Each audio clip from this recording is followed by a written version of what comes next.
नमस्ते मित्रों, जय श्री कृष्णा, राधे राधे। मधुरम हिंदी उदयपुर मेवाड़ में आप सभी का स्वागत और अभिनंदन करता हूं। मित्रों, बोर्ड के द्वारा आंसर की जारी कर दी गई, आपत्ति लगाने का समय दे दिया गया। बोर्ड ने अपनी कुछ गलतियों को स्वीकार भी किया, लेकिन फिर भी अपेक्षाकृत हम ये मानते हैं कि बोर्ड ने जो पेपर बनाया वो बड़ा संतुलित था। सत्य को भी स्वीकार करते रहेंगे। हाँ, ये ज़रूर बात है कि कुछ प्रश्न जो हैं उनके दो ऑप्शन जो हैं वो सही माने हैं बोर्ड ने। भले बच्चे ने ए किया है तो भी सही माना है, बी किया है तो भी सही माना है। ठीक है, रीट लेवल फर्स्ट और रीट लेवल सेकंड, सेकंड की दो शिफ्ट है, शिफ्ट सेकंड और शिफ्ट थर्ड। इन पर हम चर्चा करेंगे कि कौन से ऐसे विवादित प्रश्न हैं जिनके ऊपर आपत्ति लगाई जा सकती है, उनके प्रूफ कैसे कहाँ मिलेंगे, इस पर भी संक्षिप्त में चर्चा करेंगे। और बोर्ड ने कौन से प्रश्नों को विवादित भी माना है ये भी देखते हैं। बोर्ड क्या कह रहा है देख लेते हैं।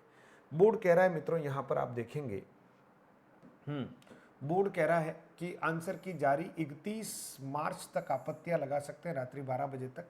5 प्रश्नों में बोनस मिला है, जिसमें हिंदी का एक भी नहीं है। फिर बता रहा हूँ, है ना, हिंदी का एक भी नहीं है। 5 प्रश्नों में बोनस मिला है। आप आंसर की से मिलान कर लीजिएगा, अंक मिलेंगे। और 7 सवालों में 2 विकल्प सही माने। 7 ऐसे सवाल हैं जिनके 2 विकल्प जो है वो बोर्ड ने क्या माने हैं, सही माने हैं।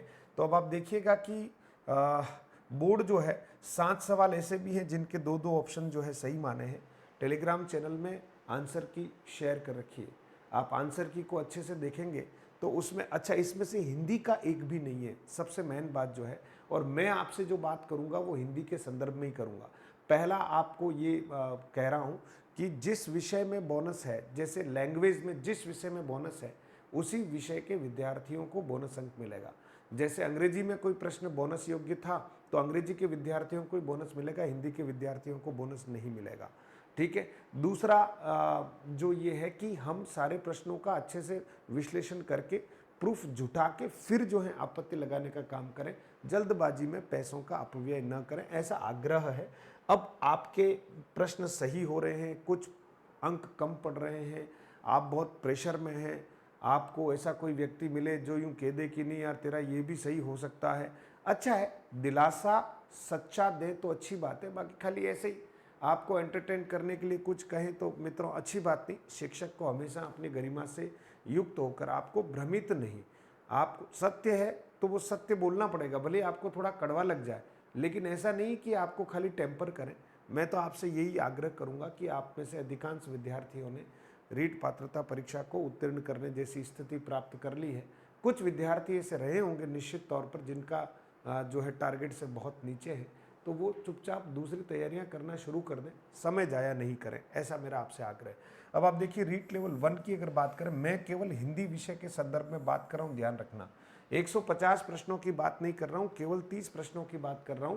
तो उसमें लेवल 1 में कोई बोनस अंक नहीं मिला और कोई आपत्ति योग्य प्रश्न भी मुझे भाषा फर्स्ट और सेकंड को बहुत अच्छे से देखने के बाद, है ना, पूरा पेपर मेरे पास है, एक एक प्रश्न को बहुत अच्छे से देख लिया, उसके बाद एक भी प्रश्न ऐसा नहीं दिखता, है ना, जिसमें कोई बोनस लगाने मतलब ऑब्जेक्शन लगाने जैसा कोई मामला, एक भी प्रश्न इसमें ऐसा नहीं दिखता। ठीक है, हाँ, एक भी प्रश्न ऐसा नहीं है, बिल्कुल सटीक प्रश्न पत्र था। और लेवल 1 वालों को ज़्यादा हिंदी के संदर्भ में चिंता करने की जरूरत नहीं, जो आंसर की है वो बिल्कुल ठीक है।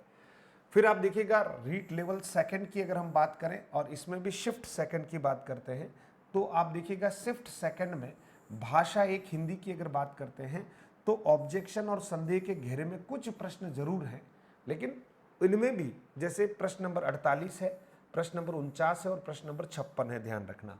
ठीक है, इसमें भी 48 और 19 को लेकर, जैसे देखिए प्रश्न नंबर 48 हमारा जो है, हाँ, एक तो 56 नंबर वाला, इंद्रियों के आधार पर श्रव्य दृश्य सामग्री को मोटे तौर पर कितने भागों में विभक्त किया है, उसमें 2 और 3 जो है, ऑप्शन 2 और ऑप्शन 3 यानी बी और सी में जो है यहाँ एक कन्फ्यूजन था। इसका प्रूफ मैंने टेलीग्राम में शेयर कर लिया है मित्रों। ज़्यादातर जो बोर्ड ने उत्तर सही माना है उसी के पक्ष में मुझे जो एक मिला था प्रूफ, और आपको भी यही मिलेगा ढूंढोगे तो वो मैंने शेयर कर दिया है। और फिर इसके अलावा मित्रों यहाँ एक प्रश्न नंबर 49 जो है, परीक्षाओं के स्वरूप के आधार पर परीक्षाएं कितने प्रकार की होती है, यहाँ भी एक थोड़ा सा आपके मन में संदेह है। तो बोर्ड ने इसका आंसर सी माना है 3। तो मैं इसके संदर्भ में जो भी मुझे प्रूफ मिलेगा, अभी मैं किताबें देख रहा हूँ, तो मैं तुरंत मेरे टेलीग्राम चैनल में शेयर करूँगा, वीडियो नहीं बनाऊँगा, सीधा शेयर कर दूँगा, ठीक है। और इसके अलावा 48 नंबर का है प्रश्न।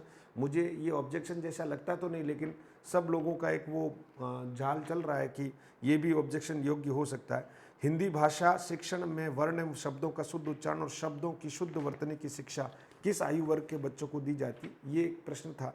आयोग ने इसका उत्तर बी माना है, 6 से 9 वर्ष, तो लगभग ये सही है। फिर भी मैं इसका जो प्रूफ पॉजिटिव हो या आपके लिए सही हो या आपको लगता हो कि यार मेरे लिए ठीक नहीं है, जो भी इसका सही प्रूफ होगा वो मैं टेलीग्राम चैनल में शेयर करूंगा। मैं अभी इसके उत्तर देख रहा हूं। फिर बोनस वाला कोई भी प्रश्न नहीं है, कोई बोनस योग्य हिंदी में है ही नहीं मित्रों, ठीक है। इसी तरह से आप देखेंगे रीट लेवल 2 शिफ्ट थर्ड का अगर अपन थोड़ा विश्लेषण करते हैं, भाषा एक हिंदी, तो ऑब्जेक्शन या संदेह के घेरे में सीरीज ए के प्रश्नों की बात कर रहा हूँ, एक 47 नंबर और एक 51 नंबर को मैं भी बोनस योग्य मान रहा हूँ। इसका प्रूफ ऑथेंटिक बुक में मैं ढूंढ रहा हूँ। जैसे ही मुझे ये बुक मिलेगी मित्रों, मतलब जैसे एक आध दिन में जैसा मुझे लगता है, तो सीधा मैं टेलीग्राम चैनल में शेयर करूंगा। 51 नंबर का प्रश्न है स्वगति का सिद्धांत, ठीक है मित्रों, उस पर मैं बात करने वाला हूँ। कंप्यूटर आधारित अनुदेशन प्रणाली का ये उत्तर सही माना है सी, लेकिन मुझे लगता है इसका ए सही होना चाहिए, इस पर मैं बात करूंगा आपसे, ठीक है। और प्रश्न नंबर 47 बहन का पुल्लिंग शब्द होगा, तो यहाँ ऑप्शन के अनुरूप बहनोई सही है और बहनोई आयोग ने, बोर्ड ने सही माना। इसका प्रूफ मैंने टेलीग्राम चैनल में शेयर कर दिया है, ठीक है दोस्तों। तो अननेसेसरी आप बहुत ज़्यादा पैनिक नहीं हो, अन्य विषयों को ज़रूर आप देख लीजिएगा, एक्सपर्ट से राय ले लीजिएगा और फिर अपनी तैयारी कीजिएगा। एक आध दिन बाद आपत्ति लगाओ, लेकिन पूरी अपने पास व्यवस्था होने के बाद ही आपत्ति लगानी, फालतू पैसा नहीं लगाना है, ऐसा मेरा आग्रह है। और आपको सारे जो प्रूफ हैं जो हिंदी से संबंधित है, मैं जैसे जैसे मुझे प्रूफ मिलेंगे, कोई झांसा नहीं, कोई हिप्नोटाइज नहीं, सीधा जैसे ही मुझे मिलेंगे मैं ढूंढ रहा हूँ किताबों के संग, मुझे मिलते ही मैं इस टेलीग्राम चैनल में शेयर कर दूंगा मित्रों। और आप सब थर्ड ग्रेड की तैयारी कीजिए जो पात्र हो चुके हैं आंसर की के अनुरूप। फाइनल आंसर की जो है कुछ समय बाद आ ही जाएगी और देखते हैं उसमें क्या होता है। लेकिन अभी बारी है हमें जो प्रश्न कहीं लगते हैं आपत्ति योग्य, उस पर आपत्ति लगाने की, उस पर आपका भी फोकस हो, मेरा भी उसी पर फोकस है और मैं सदैव आपके साथ हूँ। हिंदी को लेकर सदैव आपके लिए मैं प्रयास करता रहूँगा। बहुत बहुत धन्यवाद। आप जो है हताश ना हो, निराश ना हो, ठीक है। बहुत सारी चीज़ें हमें अभी जीवन में करनी है, एक आध स्टेप आगे पीछे कभी हो जाए तो बहुत ज़्यादा मायूस नहीं होना है, चिंतन करना है कहाँ गलत हो गया, उसको ठीक करेंगे, है ना। और अभी जीवन समाप्त नहीं हुआ है, जीवन की शुरुआत है, ऐसी बात नहीं है। तो हिम्मत रखिए और आगे बढ़िए। Thank you.